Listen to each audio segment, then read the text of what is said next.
Star Tamil ரேடியோவில் அரசியல்.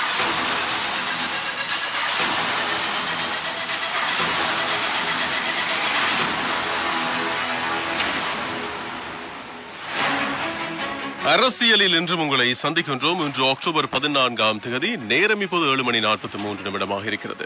அரசியலில் அண்மை நாட்களாகவே கொரோனா பற்றிய விடயங்களை தான் ஆரம்பத்தில் நாங்கள் எடுத்துக்கொள்கிறோம். ஏனென்றால் நாங்கள் ஏற்கனவே சொல்வது உங்களுக்கு தெரியும், கொரோனா எல்லா இடங்களிலுமே பாதிப்பை ஏற்படுத்தி இருக்கிறது. அடி வயிற்றையும் வறுத்தெடுத்துக் கொண்டிருக்கிறது, எல்லாவற்றையுமே வறுத்தெடுக்க ஆரம்பித்திருக்கிறது. இந்த கொரோனா என்பது அதிக அச்சுறுத்தலை ஏற்படுத்திய வண்ணம் இருக்கிறது. 21 மாவட்டங்களில் கொரோனா தொற்றாளர்கள் இனங்காணப்பட்டிருக்கிறார்கள். இன்னும் சமூக பரவல் என்பது ஏற்படவில்லை என்று சுகாதார ஊடக பேச்சாளர் நேற்று தெரிவித்தார். ஆனாலும் 21 மாவட்டங்களில் கொரோனா தொற்றாளர்கள் இனங்காணப்படுகிறார்கள் என்றால் இதை ஒரு சாதாரணமான விடயமாக எடுத்துக்கொள்ள முடியுமா என்ற ஒன்றைத்தான் நாங்கள் இங்கே முன்வைக்க வேண்டியதாக இருக்கிறது. மினுவாங்குட தொற்றாளர்கள் மாத்திரம் 1446 நேற்றைய நாளில் உயர்ந்திருக்கின்றார்கள். நேற்று மாத்திரம் 49 பேர் அடையாளம் காணப்பட்டிருக்கிறார்கள். அந்த கொத்தணியில் இருந்து மிக அதிகமாக கொரோனா தொற்றாளர்கள் இனங்காணப்பட்ட வண்ணம் இருக்கின்றார்கள். காத்தான்குடி பிரதேசத்தில் வைத்தியசாலையில் 128 கொரோனா தொற்றாளர்கள் சம்பந்தமாக அவதானம் செலுத்தப்பட்டிருக்கிறது. காத்தான்குடி ஆதார வைத்தியசாலையில் நேற்று செவ்வாய்க்கிழமை வரை, அதாவது வெறும் 5 நாட்களில் சிகிச்சைகளுக்காக 128 கொரோனா தொற்றாளர்கள் அனுமதிக்கப்பட்டிருக்கிறார்கள் என்றால் இதை ஒரு சாதாரணமான விடயமாக எடுத்துக்கொள்ள முடியுமா என்பதைத்தான் நாங்கள் அரசாங்கத்தினுடைய ஊடக பேச்சாளரிடமும் முன்வைக்க வேண்டியதாக இருக்கிறது. சுகாதார ஊடக பேச்சாளர் சமூக பரவல் இல்லை என்று சொல்லும் போது இதை சாதாரணமான ஒன்றாக எடுத்துக்கொள்ள முடியுமா என்ற கேள்வியையும் நாங்கள் அடுத்ததாகவே முன்வைக்க வேண்டியதாக இருக்கின்றது. இதை ஒரு சாதாரணமான விடயமாக எடுத்துக்கொள்ளக் கூடாது. நான் பயமுறுத்துவதற்காக சொல்லவில்லை, நான் சொல்வது உண்மை. நீங்கள் கவனமாக இருக்க வேண்டும். கடந்த 2-3 மாதங்களாக நாங்கள் சாதாரணமாக எடுத்துக்கொண்டோம், கொரோனா அற்ற நாடு என்று நாங்கள் நம்பினோம் இலங்கையை. ஆனால் எங்களுக்குள் தான் அது பரவி கொண்டிருந்திருக்கிறது. வந்த வெளிநாட்டவர்கள் மூலமோ யார் மூலமோ அது வந்திருந்திருக்கிறது, அது உள்ளே இருந்திருக்கிறது. ஆனால் இல்லை என்ற நம்பிக்கையோடு நாங்கள் வாழ்ந்திருக்கின்றோம். பொய்யான முகமூடியை நாங்கள் போட்டிருக்கின்றோம். முகத்துக்கு மூடியை போட்டு மறையுங்கள் என்று சொன்னால் நாங்கள் முகமூடியை போட்டுக் கொண்டிருக்கிறோம். இதனால் உண்மை தெரியாமல் போயிருக்கிறது. அதனால் தான் நான் மிக தெளிவாக சொல்கிறேன், இதை ஒரு சாதாரணமான விடயமாக எடுத்துக்கொள்ள வேண்டாம். கவனம் தேவை என்ற ஒன்றில் மிக அதிக அக்கறை செலுத்துங்கள். மிகவும் தெளிவோடு இருக்க வேண்டும். இல்லாத பட்சத்தில் கொரோனா எங்களை கொன்று குவித்துவிட்டு அடுத்த கட்டத்தை நோக்கி சென்று கொண்டே இருக்கும். கொரோனாவை எங்களால் கட்டுப்பாட்டுக்குள் கொண்டு வர முடியாமல் போய்விடும் என்ற ஒன்றை தான் நான் இங்கே சுட்டிக்காட்ட விரும்புகின்றேன். எனவே இந்த கொரோனா பற்றிய விடயங்களை பேசுகின்ற போது கம்பஹாவில் அமுல்படுத்தப்பட்ட ஊரடங்கு இந்த வாரமும் தொடர்ச்சியாக தொடரும் என்று அறிவிக்கப்பட்டிருக்கிறது. ஏன் கொள்ளுப்பட்டி பிரதேசத்திலே பிராண்டிக்ஸ் நிறுவனத்தினுடைய ஒரு பிரதான கட்டிடம் அமைந்திருக்கிறது. சில மாடிகளை கொண்ட கட்டிடம், கருப்பு கட்டிடம். மெரைன் டிரைவ் வழியாக போகும்போது உங்களுக்கு தெரியும், கொள்ளுப்பட்டி பிரதேசத்தில் இருக்கிறது. அந்த கட்டிடத்தில் பணியாற்றுகின்ற 7 பேருக்கு கொரோனா என்பது உறுதியாக இருக்கிறது. ஆனால் அவர்கள் அனைவருமே வெளி மாவட்டங்களிலிருந்து பணிக்கு வருகின்றவர்களாம். அதனால் அவர்களை அங்கேயே நிறுத்தி வைத்திருக்கிறார்கள். இங்கே இந்த கட்டிடத்தை மூடியிருக்கிறார்கள். இப்போது அந்த கட்டிடம் மூடப்பட்டிருக்கிறது, பணியில் இல்லை, பணியாளர்கள் வர முடியாது, முடக்கப்பட்டிருக்கிறது. கொரோனா தொற்றாளர்கள் 7 பேர் அந்த கட்டிடம், பிராண்டிக்ஸ் நிறுவனத்தினுடைய கிட்டத்தட்ட தலைமையகம் என்று தான் நான் நினைக்கிறேன், அந்த கட்டிடத்தில் இருந்து இனங்காண்டிருக்கிறார்கள். அதே போன்று மட்டக்களப்பில் பணியாற்றிய கம்பஹா பிரதேசத்தைச் சேர்ந்த ஒரு தாதிக்கு தொற்று என்பது உறுதியாக இருக்கிறது. எனவே இதை எப்படி சாதாரணமான விடயமாக எடுத்துக்கொள்ள முடியும்? ஏன் ரத்மலானை பிரதேசத்தில் காளி வீதி வழியாக பயணிக்கும் போது உங்களுக்கு தெரியும், ரத்மலான பிரதேசத்திலே நீங்கள் பயணிக்கின்ற போது அங்கே கல்கிசையை தாண்டி அதுக்கு பிறகு அத்தடியை நோக்கி பயணிப்பதற்கான சந்தி இருக்கிறது. அந்த சந்தியையும் தாண்டி செல்கின்ற நேரத்திலே கொழுமடம சந்திக்கும் அந்த அத்திரியவுக்கு திரும்பி செல்கின்ற அந்த இடத்துக்கும் இடையில் இருக்கின்ற ஒரு வங்கி, இலங்கை வங்கியும் இப்போது மூடப்பட்டிருக்கிறது நேற்றைய நாளிலே. அந்த இலங்கை வங்கி கொள்ளுப்பட்டியில் அமைந்திருக்கின்ற பிராண்டிக்ஸ் நிறுவன ஊழியர் ஒருவருடைய மனைவி அங்கே வேலை செய்கின்றார். பிராண்டிக்ஸ் நிறுவன கொரோனா தொற்றாளர் ஒருவருடைய மனைவி அங்கே வேலை செய்கின்றார் என்ற காரணத்துக்காக அந்த இலங்கை வங்கி கிளை மூடப்பட்டிருப்பதாக நேற்று நாளில் அறிவிக்கப்பட்டிருக்கிறது. இதுபோன்று நேற்றும் காலையில சொல்லியிருந்தோம், காலி நோக்கி ஒரு பஸ் பயணித்தது, ஹைவே வழியாக பயணித்தது. கடவத்தையிலிருந்து ஆரம்பித்து தெற்கு அதிவேக நெடுஞ்சாலை, அதாவது தெற்கு நோக்கி பயணிக்கின்ற அதிவேக நெடுஞ்சாலை வழியாக அது பயணித்தது. அந்த பஸ்ஸில் 35 பேர் பயணித்தார்கள். அந்த பஸ்ஸில் 35 பேர் பயணிக்கும் போது ஒருவருக்கு கொரோனா தொற்று இருந்திருக்கிறது. கொரோனா தொற்றோடு ஒருவர் பயணித்திருக்கிறார். அப்படியானால் மீதம் இருக்கிற 34 பேரும் தங்களை தனிமைப்படுத்திக் கொள்ள வேண்டும், தங்களை அடையாளப்படுத்த வேண்டும். இன்னும் அவர்கள் முன்னால் வந்தது போல தெரியவில்லை. இந்த கொரோனா தொற்றுக்குள்ளானவர்கள் உயிரிழக்கின்ற நேரத்தில், அதே போன்று வேலை வாய்ப்புகளை இழக்கின்ற நேரத்தில் அவர்களுக்கு என்ன செய்வது, அவர்களுக்கு யார் இழப்பீட்டை கொடுப்பது, இது சம்பந்தமாக அதிகம் இப்போது கவனம் திரும்பி இருக்கிறது. வேலைவாய்ப்பு பணியகம் இழப்பீடு வழங்க வேண்டும் என்ற கோரிக்கைகள் முன்வைக்கப்பட்டிருக்கின்றன. வேலைவாய்ப்பு பணியகமும் அது பற்றி கவனம் செலுத்தி இருக்கிறது. இறுதியான முடிவு என்ற ஒன்று அறிவிக்கப்படும் என்று சொல்லப்பட்டிருக்கிறது. வெளிநாடுகளில் வாழ்ந்து கொண்டிருக்கின்றவர்களுக்கு தான் வேலைவாய்ப்பு பணியகம் இந்த தீர்வை வழங்கப் போகிறது. வெளிநாடுகளில் வேலை இழந்தவர்களுக்கு தான் இந்த வாய்ப்பு வழங்கப் போகிறது. உயிரிழந்தவர்களுக்கு தான், இந்த உயிரிழந்தவர்களுடைய உறவினர்களுக்கு தான் இலங்கையில் அந்த இழப்பீட்டு தொகையை வழங்கப் போகிறது. ஆனால் உள்நாட்டுக்குள்ளேயே பரிதவித்து கிடக்கின்றவர்கள், உள்நாட்டுக்குள்ளேயே இழப்புகளை சந்தித்தவர்களுக்கு இன்னும் தீர்வு சம்பந்தமான எந்த உத்தியோகபூர்வமான அறிவித்தல்களும் வெளியாகவில்லை. எனவே அதற்காகவும் காத்து கிடக்க வேண்டியதாக இருக்கிறது. எப்போது அந்த அறிவித்தல் வரும், நாங்கள் எவ்வளவு இழப்புகளை சந்தித்திருக்கிறோம் என்று எவ்வளவு பேர் ஏங்கி ஏங்கி தவித்துக் கொண்டிருக்கிறார்கள். நேற்று சில பல இன்னும் அறிவித்தல்கள் வெளியாகியிருந்தன. இந்த கொரோனா தொற்று வைரஸ் பரவல் காரணமாக ஓய்வூதியம் வழங்குவதில் சிக்கல் நிலை ஏற்பட்டிருக்கிறதா. இதன் காரணமாக ஓய்வூதிய திணைக்களத்தை நேற்று 13ஆம் திகதியிலிருந்து கால வரையறையின்றி மூடுவதற்கு தீர்மானிக்கப்பட்டிருக்கிறது. அப்படியானால் பாருங்கள், ஓய்வூதிய தொகையை கூட பெற்றுக்கொள்ள முடியாத நிலைமை ஏற்பட்டிருக்கிறது. பணியாற்றிவிட்டு, அரசு துறைகளில் பணியாற்றிவிட்டு ஓய்வூதியத்தை நம்பிக்கொண்டிருக்கின்றவர்கள் கால வரையறையின்றி ஓய்வூதிய திணைக்களம் மூடுபடமாக இருந்தால் எப்படி அவர்கள் உயிர் வாழ்வது, எப்படி அவர்களுடைய அத்தியாவசிய தேவைகளை அவர்கள் பூர்த்தி செய்வது?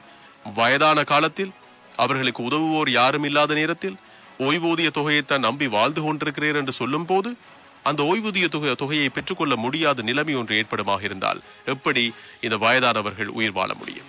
அவர்கள் எப்படி ஒருவேளை உணவையாவது ஒரு நாளில் பெற்றுக்கொள்ள முடியும்? இது மிகப்பெரிய சவால் மிக்க ஒன்றாக மாறி இருக்கிறது.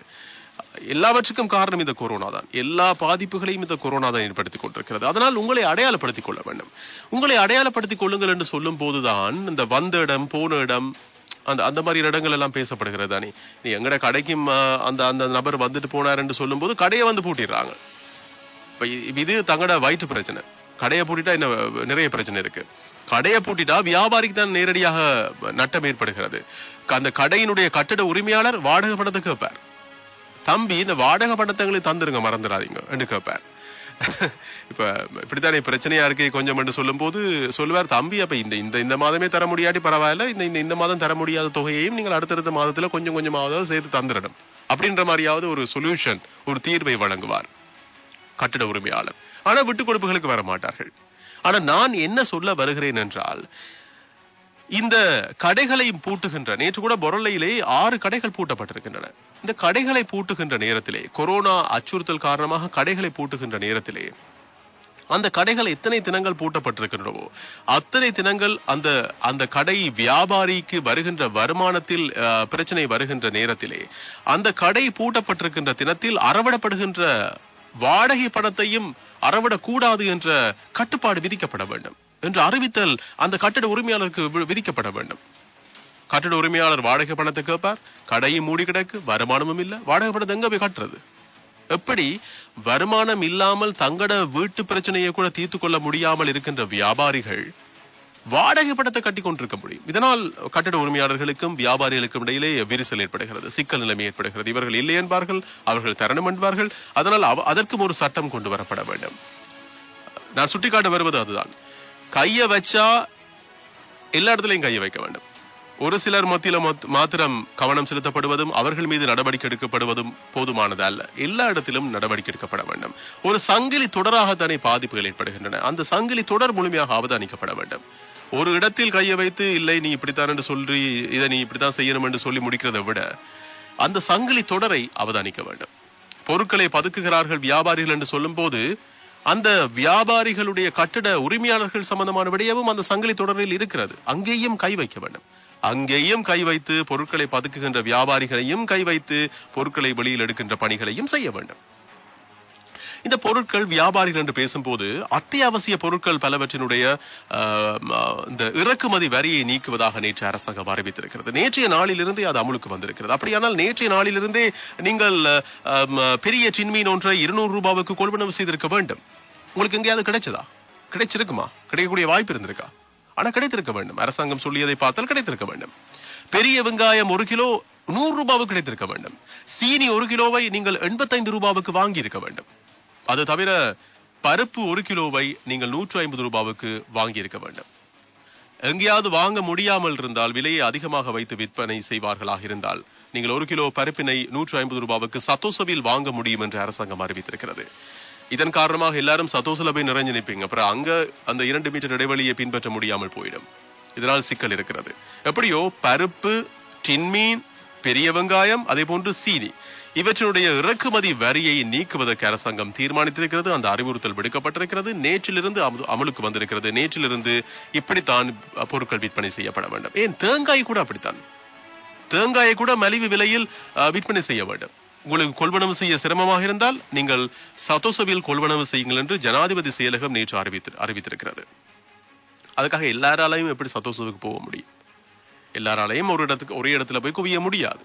அந்த ஒரு சிக்கல் இருக்கு. அதனால் ஏன் சத்தோசவால் விற்பனை செய்ய முடியுமாக இருந்தால், கொள்ளை லாபத்தை பெற்றுக்கொள்ள நினைக்கின்ற மற்ற சூப்பர் மார்க்கெட்டுகளில், மற்ற சந்தை தொகுதிகளில், கடை தொகுதிகளில் வியாபாரிகள் ஏன் விற்பனை செய்ய முடியாது? ஏன் அந்த இடத்தில் அவற்றை கட்டாயமாக்க கூடாது? கட்டாயமாக்க வேண்டும். அப்படித்தான் விற்பனை செய்ய வேண்டும் என்று கட்டாயப்படுத்த வேண்டும். வேறு வழி இல்லை. அதை நான் ஏற்கனவே சொன்னேன். சங்கிலி தொடரில் கை வைக்க வேண்டும். ஒரு இடத்தில் கை வைப்பது பொருத்தமாக இருக்காது. இந்த கொரோனா அச்சுறுத்தல் காரணமாக, கொரோனா பரவல் காரணமாக 3வது அலை வெடித்து சிதறிக் கொண்டிருக்கின்ற இந்த நேரத்திலே இப்போது ஒட்டுமொத்த கொரோனா தொற்றாளர்களுடைய எண்ணிக்கை 5000 கடக்கும் நிலையை அடைந்திருக்கிறது. அந்த அளவுக்கு பாதிப்புகள் பதிவாகி கொண்டிருக்கின்றன. செப்டம்பர் 30 உங்களுடைய செப்டம்பர் 30 உங்களுடைய சாரதி அனுமதி பத்திரம் காலாவதியாகுமாக இருந்தால், புதிய சாரதி அனுமதி பத்திரத்தை பெற்றுக் கொள்வதற்கான நிவாரண காலம் ஒன்றை வழங்குவதற்கு அரசாங்கம் தீர்மானித்திருக்கிறது. நீங்கள் அவசரப்பட தேவையில்லை. உங்களோட லைசன்ஸ் முடிஞ்சிட்டதுக்காக நீங்க பரபரப்பா விழுந்திருச்சு ஓட வேண்டிய அவசியம் இல்லை. போலீசார் பிடிப்பார்கள் என்று பயப்பட வேண்டிய அவசியம் இல்லை. செப்டம்பர் 30 முன்னர் காலாவதியான சாரதி அனுமதி பத்திரத்துக்கான புதிய அனுமதி பத்திரத்தை பெற்றுக் கொள்வதற்கு 3 மாத கால அவகாசம் கொடுக்கப்படுவதாக நேற்று நாளில் தீர்மானிக்கப்பட்டிருக்கிறது. மிக தெளிவாக தெரிந்து வைத்துக் கொள்ளுங்கள். உங்கள் சாரதி அனுமதி பத்திரம் முடிந்திருக்குமாக இருந்தால், செப்டம்பர் 30 முன் அது முடிந்திருக்குமாக இருந்தால், நீங்கள் அவசரப்பட வேண்டிய அவசியம் இல்லை. நீங்கள் பொறுமையாக அந்த லைசன்ஸை நீங்கள் பெற்றுக்கொள்ள முடியும். செப்டம்பர் 30 முன்னர் காலாவதியான சாரதி அனுமதி பத்திரத்துக்காக நீங்கள் அவசரப்பட தேவையில்லை என்பதை மிக தெளிவாக ஞாபகத்தில் வைத்துக் கொள்ளுங்கள். அவசரப்பட வேண்டாம். இதே போன்று கொழும்பு மத்திய தபால் பரிமாற்று நிலையத்துக்கு வெளிநபர்கள் யாரும் வரக்கூடாது என்று சொல்லப்பட்டிருக்கிறது. இந்த மாதம் 17 வரை மத்திய தபால் நிலையம் மூடப்பட்டிருக்கும் என்று அறிவிக்கப்பட்டிருக்கிறது. வெளியாட்கள் வர முடியாது. உள்ளேயே வேலை செய்கின்றவர்கள் செய்ய முடியும். வெளியாட்களுக்கு வர முடியாது என்றும் அறிவிக்கப்பட்டிருக்கிறது. அதனால் புறப்பட்டு வர வேண்டாம். முடிந்தவரை கொழும்புக்கு வருவதை தவிர்த்துக் கொள்ளுங்கள். தேவையில்லாமல் வர வேண்டிய அவசியம் இல்லை. உங்களுக்கு மிக அத்தியாவசியமான தேவை என்றால் வரத்தான் வேண்டும். நான் வர வேண்டாம் என்று சொல்ல முடியாது. ஆனால் தேவையில்லாமல் வர வேண்டாம். அத்தியாவசிய தேவை இல்லாமல் வர வேண்டாம். தேவையில்லாமல் வர்றதுக்கு என்ன பிரச்சனையா அப்படின்னு நீங்க கேட்பீங்க. தேவைக்கு தான் வருவீங்க. ஆனால் நான் சொல்ல வருவது மிக மிக அத்தியாவசியமான தேவை என்றால் வாருங்கள். அதை விடுத்து வர நினைக்க வேண்டாம். இவ்வளவு பிரச்சனை, இவ்வளவு சிக்கல்களுக்கு மத்தியில் எப்படியாவது இந்த பரீட்சையை நடத்தி முடிக்க வேண்டும் என்று அரசாங்கம் யோசித்தது. ஏற்கனவே பரீட்சைகள் காலம் ஒத்திவைக்கப்பட்டு காலம் கடந்து கொண்டு செல்கிறது. இன்றைய மாணவர்கள் தான் நாளைய இளைஞர்கள், அவர்கள் தான் நாளைய தலைவர்கள். இப்படி இருக்கும்போது அவர்களுடைய கல்வி இப்படி முடங்கமாக இருந்தால் சிக்கல் என்று கல்வி அமைச்சு யோசித்தது. அதனால் பரீட்சைகளை நடத்தி முடிக்க வேண்டும் என்று யோசித்தது. அதற்கான ஏற்பாடுகளை செய்திருந்ததாக சொல்லியிருந்தது. இதற்கு மத்தியிலே 5ஆம் ஆண்டு புலமை பரிசில் பரீட்சை நடந்து முடிந்தது கடந்த 11ஆம் தேதி. அதே போன்று கடந்த 12ஆம் தேதி காப்போத உயர்தர பரீட்சைகள் ஆரம்பமாக இருந்தன. இப்போது தொடர்ச்சியாகவே நடைபெற்று வருகின்றன. நேற்றைய நாளில் ஒரு சம்பவம் பதிவாகியது. கொழும்பில் இருக்கின்ற பிரதான பாடசாலை ஒன்றிலே அமைக்கப்பட்டிருந்த பரீட்சை மத்திய நிலையத்தில் உயர்தர பரீட்சைக்காக தோற்றிய ஒரு மாணவர் பரீட்சை வினாத்தாள்களை ஒரு தொழில்நுட்ப கருவி மூலமாக, ஸ்மார்ட் வாட்ச் மூலமாக, உங்களுக்கு தெரியும் ஸ்மார்ட் வாட்ச் எல்லாம் இருக்கு தானே, அந்த ஸ்மார்ட் வாட்ச் மூலமாக வெளி நபருக்கு அனுப்பி அந்த வினாக்களுக்கான விடைகளை பெற்று அதை வினாவுக்கான விடை எழுதுகின்ற தாளில் எழுதுவதற்கு முயற்சித்திருக்கின்றார். அதை கண்ட சிலர் முறைப்பாடுகளை முன்வைத்த பிறகுதான் அவரை இனங்கண்டிருக்கிறார்கள், அவரை பிடித்திருக்கிறார்கள். இப்போது அவருடைய அந்த ஸ்மார்ட் வாட்ச் கைப்பற்றப்பட்டிருக்கிறது. அவரும் கைது செய்யப்பட்டிருக்கிறார். இவையெல்லாம் தேவையில்லாத விடயங்கள். தொழில்நுட்பத்தை இப்படியா பயன்படுத்த வேண்டும்? உங்கள் மூளைக்கு வேலை கொடுங்கள் என்று சொல்லும் போது நீங்கள் உங்கள் தொழில்நுட்ப கருவிக்கு வேலை கொடுக்க ஆரம்பிக்கிறீர்கள். இதனூடாக உங்களுடைய தொழில்நுட்ப கருவிக்கு தான் வேலை கொடுத்திருக்கிறீர்களே தவிர உங்கள் மூளைக்கு வேலை கொடுக்கவில்லை. உங்கள் மூளைக்கு வேலை கொடுப்பதற்காகத்தான் பரீட்சை நடத்தப்படுகிறது. அப்படியானால் நீங்கள் அந்த தொழில்நுட்ப கருவியை பயன்படுத்திக் கொண்டு சித்தி அடைந்தது நீங்கள் அல்ல, அந்த தொழில்நுட்ப கருவியை. பிறகு நீங்கள் ஒரு போலி டாக்டராகவோ ஒரு போலியான ஒரு பொறியியலாளராகத்தான் வர முடியுமே தவிர உண்மையிலேயே நீங்கள் ஒரு தரம் மிக்க ஒருவராக வர முடியாது. அது இந்த நாட்டுக்கு சாபக்கேடாக மாறிவிடும். உயர்தர பரீட்சையின் போது இது மிக முக்கியமாக அவதானிக்கப்பட வேண்டும். பல்கலைக்கழகத்துக்கு இப்படி குறுக்கு வழியினூடாக தெரிவு செய்யப்பட்ட ஒரு நபர் பின்னாட்களில் ஒரு மிக முக்கியமான துறை சார்ந்த ஒருவராக உருவெடுக்கக்கூடிய நிலைமையை அடைந்து விட்டாராக இருந்தால் அதனூடாக நாட்டுக்கு தானே ஆபத்து, நாட்டுக்கு தானே பிரச்சனை. எப்படியோ நேற்று அரசாங்கம் சொல்லியிருக்கிறது திட்டவட்டமாக, எவ்வளவு சிக்கல் இருந்தாலும் இப்படி எல்லாவற்றையும் நடத்துவோம், பரீட்சை நடத்துறது மாதிரி எல்லாவற்றையும் நடத்தி கொண்டுதான் இருப்போம். நாட்டை முடக்கிற திட்டம் எங்கள்கிட்ட கிடையாது, நாட்டை முடக்க மாட்டோம். ஆனால் எல்லா விதமான முன்னேற்பாடுகளையும் நாங்கள் முன்னெடுப்போம். மக்கள் எங்களுக்கு பூரணமான ஒத்துழைப்பினை இதற்காக வழங்க வேண்டும். பொருளாதார முன்னெடுப்புகள் நிச்சயமாக முன்னெடுக்கப்பட வேண்டும், அனைத்துமே முன்னெடுக்கப்பட வேண்டும். சமூகத்தின் அனைத்து நடவடிக்கைகளுக்கும் எந்த பாதிப்புகளும் வராத வகையில் நாட்டையும் முடக்காது நாங்கள் அனைத்து ஏற்பாடுகளையும் முன்னெடுப்போம் என்றுதான் அரசாங்கம் திட்டவட்டமாக அறிவித்திருக்கிறது. ஏனென்றால் கடந்த முறை முடக்கியதால் ஏற்பட்ட பிரச்சனை அரசாங்கத்துக்கு மாத்திரமல்ல, ஒவ்வொரு தனி மனிதனுக்கும் தெரிந்திருக்கும் எவ்வளவு சிக்கல் இருந்தது என்று. அதனால் முடக்க நினைப்பது என்பது சாதாரணமான விடயம் கிடையாது. முடக்க முடியாது அவ்வளவு எளிதில். முடக்கினால் எவ்வளவோ பிரச்சனைகளுக்கு முகம் கொடுக்க வேண்டி வரும். கொரோனாவுக்கு எங்களால் முகம் கொடுக்க முடியாது, ஆனால் பிரச்சனைகளுக்கு முகம் கொடுக்காமல் எங்களால் ஓடி ஒளியவும் முடியாது. பிரச்சனைகளுக்கு முகம் கொடுக்க வேண்டிய கட்டாயங்கள் வந்துவிடும். உலக அளவில் பார்த்தால் 3,83,47,804 பேருக்கு கொரோனா தொற்று இருக்கிறது. 10,90,179 பேர் இதுவரை உயிரிழந்திருக்கின்றார்கள். இந்த கொரோனா தொற்று காரணமாக நேற்றைய நாளில் மாத்திரம் அமெரிக்காவில் 809 மரணங்கள் நிகழ்ந்திருக்கின்றன. இந்தியாவில் நேற்று ஒரே நாளில் 723 மரணங்கள் நிகழ்ந்திருக்கின்றன. அதேபோன்று பிரேசிலில் நேற்று ஒரே நாளில் 354 பேர் உயிரிழந்திருக்கிறார்கள். 244 பேர் நேற்று ஒரே நாளில் ரஷ்யாவில் உயிரிழந்திருக்கிறார்கள். ஸ்பெயினில் நேற்று ஒரே நாளில் 80 பேர் உயிரிழந்திருக்கிறார்கள். அமெரிக்காவை பொறுத்தவரையில் ஒட்டுமொத்தமாக 2,20,827 மரணங்கள் பதிவாகி இருக்கின்றன இந்த கொரோனா காரணமாக.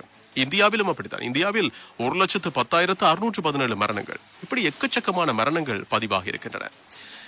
இந்த கொரோனா பற்றிய விடயத்தில் நாங்கள் மிக தெளிவாக இருக்க வேண்டும், மிக அவதானமாக இருக்க வேண்டும்.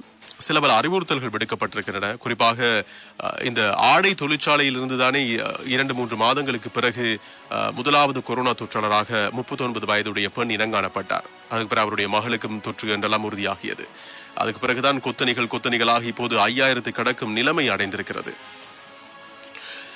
ஆனால் உண்மையிலேயே அந்த 39 வயதுடைய பெண் நல்ல முதல் தொற்றாளர். அவருக்கு யாரிடமிருந்து தொற்றியது என்பதை இன்னும் கண்டுபிடிக்க முடியவில்லை என்று நேற்று ராணுவ தளபதி ஷவேந்திர சில்வா மிக தெளிவாக சொல்கின்றார். நாங்கள் எவ்வளவோ நடவடிக்கைகள் எடுத்தோம், எவ்வளவோ தேடிக்கொண்டிருக்கிறோம், ஆனால் இன்னும் கண்டுபிடிக்க முடியாது. அதுக்காக நாங்கள் ஓய மாட்டோம், இன்னமும் தேடிக்கொண்டுதான் இருக்கிறோம். நிச்சயமாக அந்த 39 வயதுடைய பெண்ணுக்கு எங்கிருந்து கொரோனா தொற்றியது என்பதை கண்டுபிடிக்காமல் விட மாட்டோம். அந்த மூலத்தை கண்டுபிடித்தால் தான் முழுமையாக இதை முடக்க முடியும், கொரோனாவை முடக்க முடியும், நாட்டை அல்ல கொரோனாவை முடக்க முடியும் என்ற ஒன்றை நேற்று ராணுவ தளபதி சுட்டிக்காட்டியிருந்தார். இந்த ஆடை தொழிற்சாலையிலிருந்து ஆரம்பித்ததால் இந்த கொரோனா இந்த முறை 3ஆம் அலை ஆரம்பித்ததால் அனைத்து ஆடை தொழிற்சாலைகளிலும் பணியாற்றுகின்றவர்கள், நாடு முழுவதிலும் இருக்கின்ற ஆடை தொழிற்சாலைகளில் பணியாற்றுகின்றவர்கள் ஒரு நாளில் குறைந்தது 3 தடவை உங்களுடைய உடல் வெப்பநிலையை சரிபார்க்க வேண்டும், பரிசோதிக்க வேண்டும் என்று அறிவுறுத்தப்பட்டிருக்கிறது. ஒரு நாளில் 3 தடவை. எப்படி இந்த உடல் வெப்பநிலை பரிசோதிக்கப்படுகிறது? லேசர் கருவி மூலமாகத்தான் பரிசோதிக்கப்படுகிறது. அந்த லேசர் கருவியை தயவு செய்து உங்கள் நெற்றி பகுதியில் பயன்படுத்த விட வேண்டாம். நெற்றி பகுதியில் அதை பயன்படுத்தினால் உங்கள் தலைக்குள் தேவையில்லாத பிரச்சனைகள் வரும் என்று மருத்துவ ரீதியாக சுட்டிக்காட்டப்பட்டது. பின்னாட்களில் இல்லை என்றெல்லாம் சொல்லப்படுகிறது. ஆனால் இல்லை இருக்கு என்ற அந்த 2க்கு மத்தியிலே நீங்கள் சிக்கி தவிக்க வேண்டும். இல்லையா இருக்கா என்றதை பிறகு அவர்கள் உறுதிப்படுத்தட்டும்.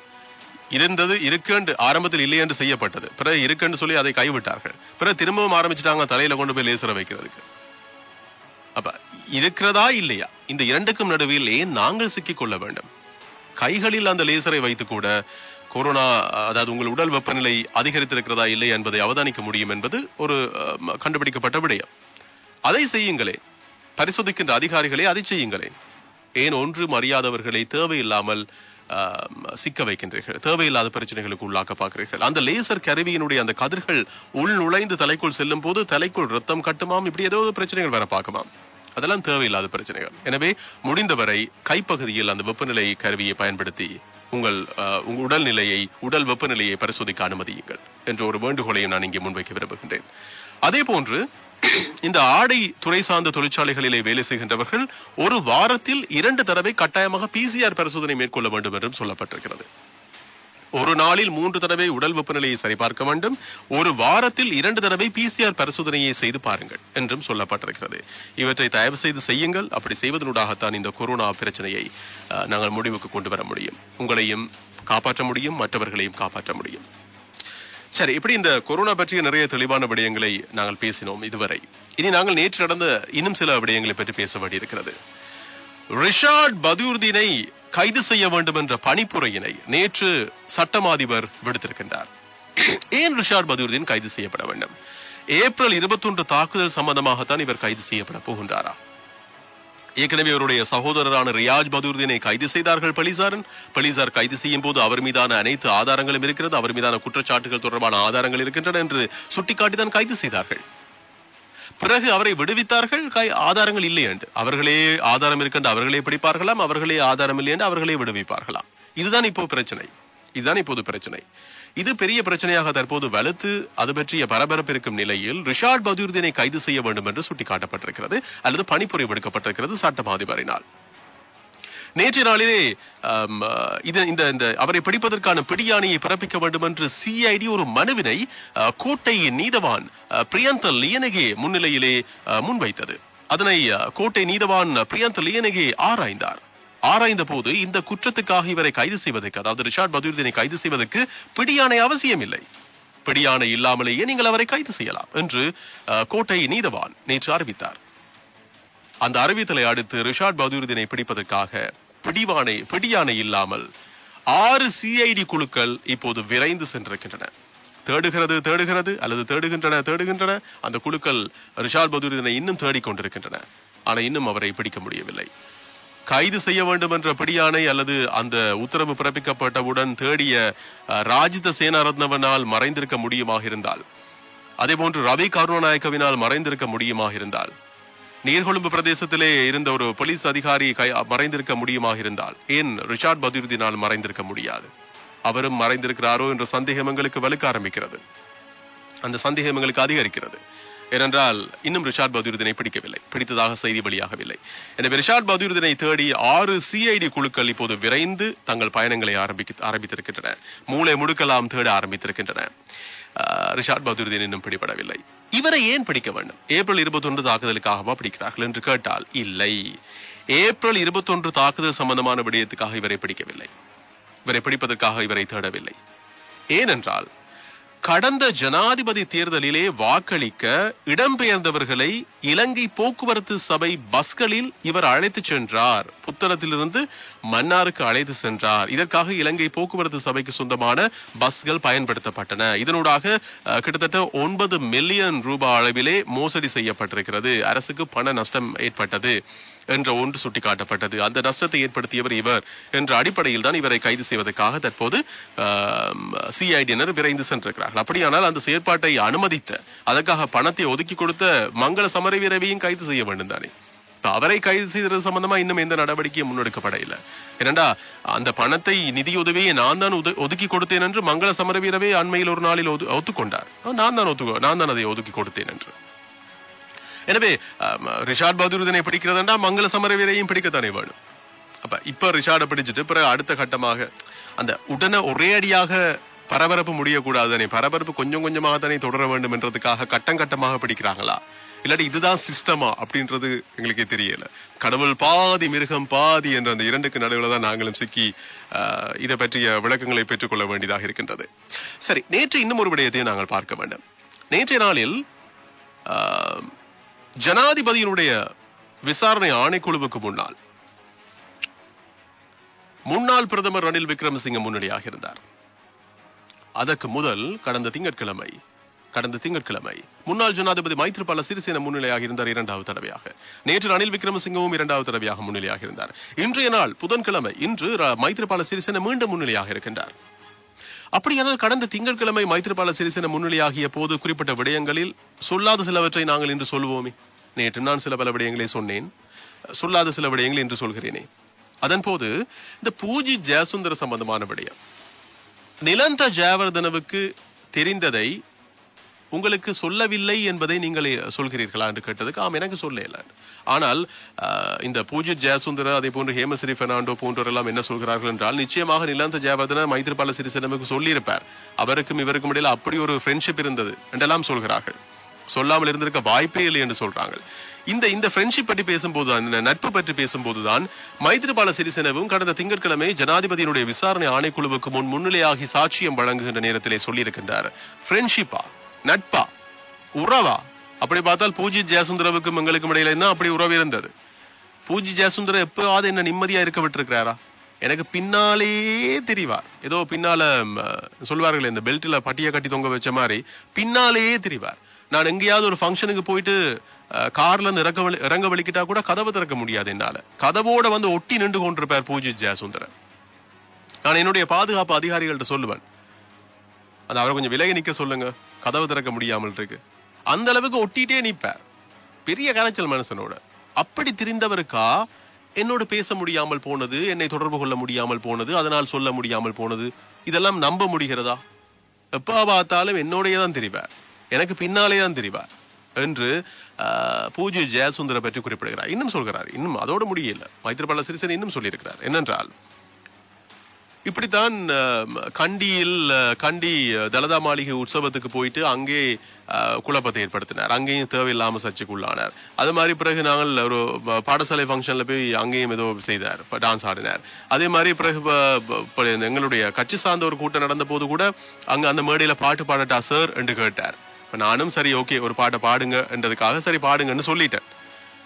சொன்னதுதான் போதும், மேடையில் ஏறி மனுஷன் ஒரு பாட்டு 2 பாட்டு 3 பாட்டு சரி முடிப்பாரான்னு பார்த்தா இல்ல, 4வது பாட்டு 5வது பாட்டு 6வது பாட்டும் பாடுறார். எனக்கு அதோட தலையிடியும் வந்துடுது. தொடர்ந்து பாடிட்டு இருக்காரு இந்த மனுஷன், ஒன்னும் விளங்காத மனுஷனா இருக்காரு. சரி மேடை கிடைச்சிட்டு மைக் கிடைச்சிட்டு நானும் ஓகேன்னு சொல்லிட்டேன்டா ஏறி ஒரு 2 பாட்டை பாடிட்டு இறங்க வேண்டியதுதானே. 6 பாட்டையா பாடுவாங்க. பிறகு ஊசத்தமும் கூச்சல்களும் எழுந்திரும் என்ற பயத்துக்காக நான் அங்கிருந்து எழும்பி போனேன். நான் எழும்பி போறதை பார்த்துட்டு தான் மனுஷன் மைக்க கொடுத்துட்டு ஓடி வந்தார், பாட்டையும் இடையில நிறுத்திட்டு ஓடி வந்து, சார் எப்படி நான் பாடின பாட்டு நல்லா இருந்ததா அப்படின்னு கேட்டார். இப்ப நான் சொன்னேன், என்னட்ட எதையும் கேட்டுக்கொள்ளாதீங்க என்று சொல்லிட்டு என் வாயசுமா கிளறாதீங்கன்ட்டு நான் போனேன். இப்படித்தான் எப்ப பார்த்தாலும் ஒழுக்க குறைபாடு உடையவராகத்தான் பூஜித் ஜெயசுந்தர இருந்தார். இதன் காரணமாக நான் இவர் பற்றி எத்தனையோ முறை ரணில் விக்ரமசிங்க எல்லாம் கூப்பிட்டு பேசியிருக்கிறேன், கலந்துரையாடி இருக்கிறேன். பிறகு இவருக்கெல்லாம் அறிவுறுத்தி இருக்கிறேன், இப்படி நடந்து கொள்ள வேண்டாம் என்றெல்லாம் அறிவுறுத்தி இருக்கிறேன். இப்படி இந்த ஒழுக்கத்துல மிகவும் கீழ்த்தரமான நிலையில தான் பூஜித் ஜெயசுந்தர நடந்து கொண்டார் என்று மைத்ரிபால சிறிசேன நேற்று முன்தினம் சொல்லி இருக்கிறார். இப்படி மைத்ரிபால சிறிசேன பூஜித் பற்றி சொல்லும் போது பூஜித்துக்கு தெரிஞ்ச என்னென்ன ரகசியங்களை வந்து இன்னொரு நாள்ல வந்து மைத்ரிபால சிறிசேன பற்றி சொல்ல போறாரோ தெரியல. எப்படியோ எல்லா வண்டவாளமும் இப்ப தண்டவாளத்துல ஏறி கொண்டிருக்கு, உள்ளுக்குள்ள இருந்ததெல்லாம் வெளியில வந்து கொண்டிருக்கு. எங்களுக்கு தெரியாத விஷயங்கள் எல்லாம் அவர்களாலேயே ஒப்புவிக்கப்பட்டு கொண்டிருக்கிறது. இந்த 4 சுவர்களுக்குள்ள நடந்த அட்டகாசங்கள் எல்லாமே, அநியாயங்கள் எல்லாமே, அட்டுழியங்கள் எல்லாமே, அநாகரிகமான செயற்பாடுகள் எல்லாமே இனி வெளியில வரப்போகுது கொஞ்சம் கொஞ்சமாக. இவர்ட பகுதிக்கு சொன்னா இனி பூஜித் ஜெயசுந்தரன் வந்து அவரும் அவர்ட பகுதிக்கு சொல்லுவார் தானே, மைத்ரிபால சின்ன அங்க சென்றார் இங்க சென்றார், அவரோட கதைச்சார் இவரோட கதைச்சார், அப்படி செய்தார் இப்படி செய்தார் என்று அவரும் சொல்லத்தானே போறார். இப்படியோ வண்டவாளம் ஏறுது, எல்லாமே வண்டவாளம் எல்லாம் தண்டவாளத்துல ஏறிட்டு இருக்கு, அது மட்டும் உண்மை. நேற்று ரணில் விக்ரமசிங்க முன்னிலையாக இருந்தார். ரணில் விக்ரமசிங்கவும் வந்து பல விளக்கங்களை வழங்கினார். அதிலே அவரும் பல விடயங்களை சுட்டி காட்டியிருக்கிறார். ஆனால் அவையும் மைத்ரிபால சிறிசேனவுக்கு எதிரான விடயங்களாகத்தான் இருக்கின்றன. அவை பற்றி நாளைய நாளில் பேசுவோமே, நேரம் மிக வேகமாக கடந்து கொண்டிருக்கிறது. மைத்ரிபால சிறிசேன சொன்ன விடயங்களையே அக்குவர் ஆணிவராக பிரித்து மேய்ந்து சொல்றதுக்கு நிறைய நேரம் எடுத்துட்டு இன்னும் இருக்கு அவர் சொன்ன விடயங்கள். அவற்றையெல்லாம் சொல்ல புறப்பட்டா இன்னும் நேரம் எடுக்கும். என்னடா மைத்ரிபால சிறிசேன வந்து சொன்ன விடயங்களில் நேற்றைய நாளில் இன்னும் பல கவனத்தை ஈர்த்த விடயங்கள் இருக்கின்றன. நாளை நாளிலும் பேசலாம் நாங்கள். இப்போது இன்றைய அரசியல் நிறைவுக்கு வருகிறது. ஸ்டார் தமிழ் ரேடியோவில் அரசியல்